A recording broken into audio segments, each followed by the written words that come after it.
This is Tom Aspray with a Viper Report Market Wrap video for the week ending April 10th. In last week's video, I focused on the bullish weekly and daily signals from the advanced decline line that signaled the correction was over. You can see that this is that bar, and the weekly AD line had moved back above its moving average, completing the correction. Of course, there's lots of other evidence we'll show you. But that was a pretty important move, and we'll just expand on that a bit in today's video. Drilling down, you'll have a daily chart of the SPY and showing you that the daily AD line here in red moved above its moving average. The moving average is now starting to turn up, which is a good sign. The fact that we're extended up in here, suggests we could likely see a pullback in the week ahead. This is in spite of the problem in the Gulf and the fact that we don't have a peace deal. I do think one is still likely, just simply because our administration has little choice. But if the news gets worse, I think a pullback, given the technical status, will be well absorbed. And the selling will be, and that'll set the stage for a resumption of this rally. We're looking for the moving averages of the AD line to start to trend like they did off the late April low. Of course, crude oil has been moving the markets. You can see that the last two bars up, we had long tails, and we closed well off the highs, which right now are around 118 to 120. Of course, the main question is, are those highs going to hold? My view right now is that I don't think they will. You can see we have a band of support here on a monthly chart. If we go down to the weekly, you can see that this band of support here, is not too, encompasses pretty much most of the trading since it peaked, between about 88 and 95, with a 20-week EMA down here. You can see that the OBV is still very strong, as is the Herrick Payoff Index, which measures money flow well above the zero line. That includes volume and open interest.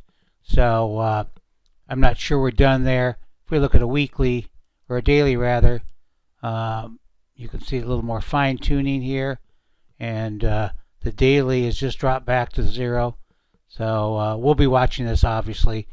And the other market, of course, that's fairly closely determined, is Treasury notes. This is the 10-year note. Had a nice sharp move to the upside, pull back into the breakout level last week. MACDs are positive, need a strong move higher in yields in the week ahead to kick the MACD histogram into a more bullish position. The view of a pullback is consistent with what I'm seeing from the option data. You can see this is the put call ratio, got up to about 1.8 at the lows here. It was higher in the index only. Now they've dropped back below zero. That's consistent with a pullback in the market. If we look at, of course, this is important to look at some of the resistance levels. If you add in the pivot points, you can see that we just got up to the R2, for April, which is at 68.47, and the 20-day EMA 66.57. So that's 150 points below where we are now. Probably won't get all the way down there. This is the weekly chart I showed last time. You can see the very strong close a week ago. AD line bounced off its rising moving average. That's what we were looking for. And the bull and bear improved or got less negative last week. So that suggests that the bullishness had peaked up in here and had now bottomed out. So it could rally back to this 15 to 20 area in the next week or two. Looking at all the AD lines, you can see that this chart of the SPY shows that for the Spider, the SPY 20-day is at 563. AD lines have turned down with Friday's action across the board. And so you can see we also hit the R1 here in SPY. So that should allow for, a pullback over the near term. Could close below the rising 20-day, but keep things bullish, would not just want to see more than 1 day, and would look for a higher close next week to confirm and support the bullish outlook. Got lots of comments from everybody about this chart, which I thought was pretty interesting. As many of you know, my old friend John Murphy passed away a couple months ago, and this is the sort of thing he would have liked if he's the guy that coined intermarket analysis, and so he would have probably had bonds on here as well, but he would have been also didn't follow the AD line as much as I did, but he did pay attention to McClellan oscillator bullish divergences as AD line divergences. We got both, you can see, as XOP peaked and as SPY bottomed. So, the VIX dropped below support. It could rally back to 23, 24, and that would indicate or be consistent with the pullback in the overall market. Small caps is something I'll be looking at the pullback. You can see this is the daily chart. Shows you a very similar. It's met the R1 here too, and it's got quite the gap here to fill between a 128 and 127. The volume has declined with last week's rally. AD line, is well above its moving average. Now it's leading prices because it moved above the February peak, and the RS does suggest, though it's not impressive at this stage, that the small caps are leading the S&P. As for the QQQs, you can see it also made up to that R1, broke this steep downtrend, closed, pretty much, forming a doji. So we're looking for a pullback there. You can see that the AD line reached that resistance and has pulled back. While the RS appears to be turning, I'm seeing those signs too in the intraday charts. That's typically what you see when the QQQs become a market leader. But in order for that to do that, you would like to see a weekly chart is looking much better. The weekly AD line back above its moving average, and you can see that the weekly RS has also formed a bullish formation here. It's moved above, so it's in a clear uptrend now. Higher high, lower higher low here, and that's a good sign. MACD is still negative, but trying to turn. They can be. You can see right in here in May. The market had already turned before it flipped back into positive territory. Nice increase in the number of new highs on the NASDAQ composite, so this is an encouraging sign. Aren't out of the woods yet, in my opinion, simply because we had this peak up here around 600. So would like to see, get us above 400, say, in the new high on the next push to the upside. If you look at the, see a pretty similar pattern. There was a smaller peak in the number of new lows. There's some articles on the Viper report about this sort of analysis was instrumental in late 22 or late 21 rather, early 22, to indicate that the growth stocks had topped out. The ratio of the IWF to the IWD turned a bit higher. Still, it shows a downtrend here. So if we close above this prior peak, it would say that growth is going to see, a bigger rebound. There's some early signs that technology is starting to do better in MAGA, so that seems to be still a popular place to be. Latest numbers from the B of A survey show that since, I guess it's like last summer, the cash levels got below 4%, which has made me nervous.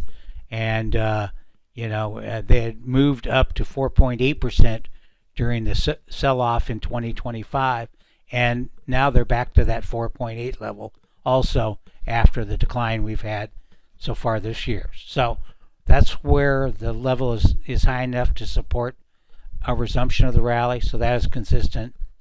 And also the sentiment from the survey, we'll get the full report next week, has turned a bit more bearish, which is a good sign. This chart of the NYSE Composite Daily, shows you that we haven't got up to the R1 here, but good support here around 22,345. Tight range over the past few days, so that suggests we run out of steam. AD line hit good support going way back and is back to positive here. This is quite interesting, which I was expecting early in the year that the bullish sentiment was going to peak out and we needed a correction like we always do in order to get a new buying opportunity. That correction, of course, would raise the cash levels, so there'd be money for people to buy, and also it'd create a much better environment. You can see that the bull minus bear has risen from minus 20 roughly up to minus 7. So it was pretty negative down here. Of course, back in April and May of 25, it had gotten into the minus 40 category. And then if you look at the NAIM exposure index, it also had a nice clear downtrend here. Dropped from about 100% down to 69%. I would expect this number in the next week or so to definitely turn higher and break this downtrend. Let's take a quick look at the watch list. With those buy signals from the AD lines starting the week, not so surprising to see that all of these ETFs have given new weekly buy signals. So you have everything: emerging markets, EFA, Hong Kong, currency. So positive on the dollar versus the yen, etc. Europe, IPOs, both the defensive, the IWD, the Russell 1000 value, it turned positive. Both banks were in the KBE. Moving down here, we have PIC, we have QQQ. So those who get your reports that go out with this video, you'll be able to take a look and look back at some of the other areas, what the last trade was, how its relationship. You can see that a lot of these have moved, like the REMX moved well above its quarterly pivot, new quarterly pivot. So that's always a good sign. And you can see they'll go all the way down. Of course, on the sell side were the inverse ETFs, which have taken a hit. That analysis is confirmed. When market gauge has moved up to a positive 65%, so that confirms the price action. Growth has gotten a little better, 50%. It was down almost near zero during the decline. And value is given up a little bit, but still 81%. Inverse and leveraged ETFs, all the short ETFs are negative. All the long ETFs down here, including TQQQ. Let's look at the sector report here. You can see the energy, dropped down to 50%, but a fair amount of green still. So we're watching these. Those are not familiar with this approach, so that typically we have negative daily DTS here. So if this is a pullback within an uptrend, we expect to see some of those flip back to green in the next week. The chart is a powerful uptrend, so it's not, it's below its short-term negative. The green is the fast-moving average. The blue is a slow-moving average, but doesn't necessarily show a completed top formation. Materials we like, 63%. Also could have a good week ahead, and if so, we'll break out above those peaks. FCX, Newmont, so copper and gold, steel, NUE, and a bunch of chemical companies here as well. So Dow and Air Products, etc. So those are some to look at. Industrials also started to improve a little bit. You can see it's kind of turned up here at the end. That's a good sign. There's only a few that are, pretty much negative across the board. Defense are LMT, and but chemicals, Deere, and agricultural inclined, they're all positive. So consumer discretionary, 41.7, below our 50%. Not really impressed with that latest rally. We'll keep an eye on it.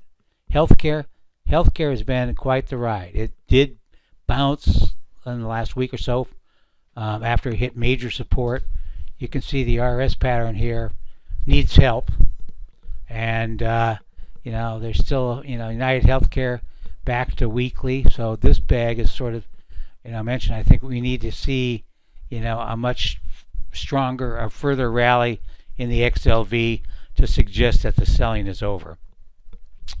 Financials, 54%. So of course we get bank earnings this week ahead, and the banking ETF looks pretty strong, as do some of the charts of the individual banks. You can see we have weekly buys in JPM, BAC, WFC, as well as Goldman Sachs and Morgan Stanley. And Visa and AXP has just started. It gave a 3-day last week, so if they're going to turn, that's probably where we'll be looking. Tech still sort of a mixed bag, 41.7. Lots of red. Intuit, Microsoft, Oracle. Positive, we have Apple, on a daily basis, but not yet in the 3-day or the weekly. And then we have all the chips that are looking pretty good with new weekly buys in Broadcom, NVIDIA, AMD, and Texas Instruments. Communications, 45, doesn't look very good. I don't see a lot in here in the chart. On the XLC, communication sector, doesn't suggest that it's made a bottom with the rest of the market. Utilities continue to look strong, 100%, and we continue to look at those, as well as the real estate. We have a couple positions there, I think, and that's 66.7. The charts, utilities in a still uptrend, dropped below its short-term moving average. REITs look like they're staged for a pretty good move to the upside in the next couple of weeks, so we'll keep an eye on that. And there's some, likely candidates that we'll talk about. A quick look at the themes report. Aerospace, you can see, is pretty, 11%. I don't know. Hopefully we won't put boots on the ground in Iran, or otherwise this group's going to look a lot different next week. Infrastructure looks pretty good, 70%. NQ largest, 62, has been pretty much below 50 or below 60 for a while. You can see that we're starting to see some green. Even Microsoft is trying to get a new 4-hour negative, so we'll be looking for daily signs there. Tesla also had bad numbers, and so it's it doesn't look like it's bottomed yet. Meta does look better, as does Amazon, Broadcom, etc. Fresh weekly, and they move back above their quarterly pivots. And the Dow's largest movers, Goldman Sachs, United Health, and JP Morgan, all gave new weekly signals. So as always, email me your comments at Tom@Viper Report. Let me know what you'd like to see more of. And also you can go to the Viper Report.